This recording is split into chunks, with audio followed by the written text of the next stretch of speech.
Hello, I'm Antonio Mora. This is the newsandnews.com Day in Brief. Today's top stories in 4 minutes. It's Monday, August 27th at about 7 p.m. Unforced errors are terrible in sports and in politics, but it's harder to understand why they happen when they involve the President of the United States and the White House, which is full of highly paid, very experienced advisors. Why didn't someone stand up to President Trump when he decided not to issue a statement celebrating John McCain's life, limiting himself to a tweet offering condolences? Who exactly thought it would be a good idea to fly the flag over the White House at full staff on Monday, breaking the usual practice of keeping the flag at half staff until someone's burial? Why did it take a scolding from the American Legion and other public pressure to reverse those decisions? In the end, Trump caved, issuing a statement honoring McCain's service and lowering the flag to half staff again. Wouldn't it have been easier to just have issued a statement initially and then kept the flag at half staff? That way, Trump would have avoided looking petty, and he wouldn't have upset some of his strongest supporters, veterans, and those who currently serve in the military. Also, the McCain family released a final message from the senator. He said he lived and died a proud American. He called for unity and said he believed the U.S. would emerge from, quote, our present difficulties stronger than before.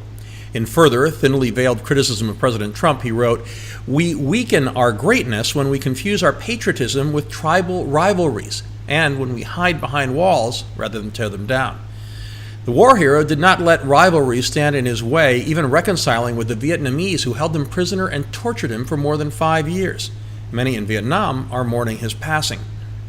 And two former rivals, Presidents Bush 43 and Obama, will be among those who eulogize him. Meanwhile, Trump announced a new trade deal with Mexico to replace NAFTA.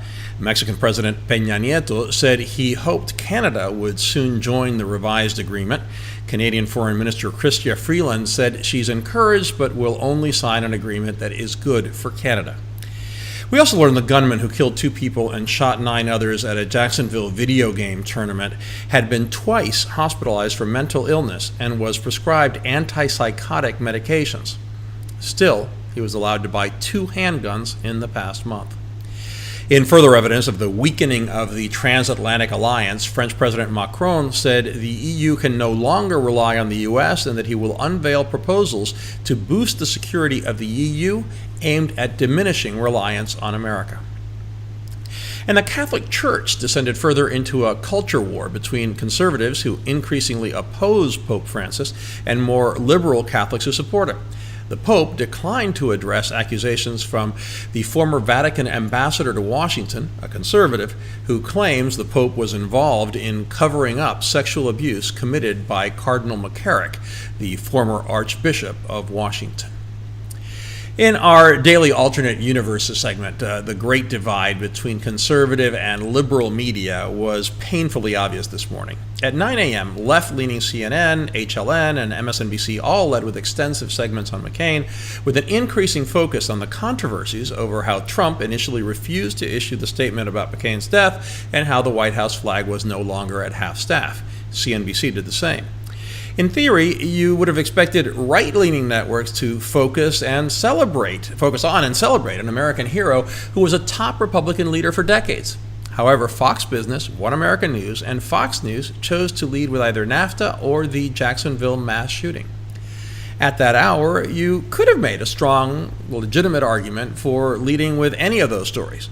The problem is that each network's chosen narrative, again, superseded unbiased news judgment. So the anti-Trump folks went with McCain because the story was bad for Trump. The pro-Trump networks chose to avoid those stories. Terribly predictable on both sides. You can find all those stories and much more updated around the clock 7 days a week on newsandnews.com, where you will find all you need to know in one place. Please subscribe to our YouTube channel by clicking on the right of your screen just below this video. Please follow us on Facebook at Real News and News, and follow me on Twitter at AMoraTV. I'll see you again tomorrow.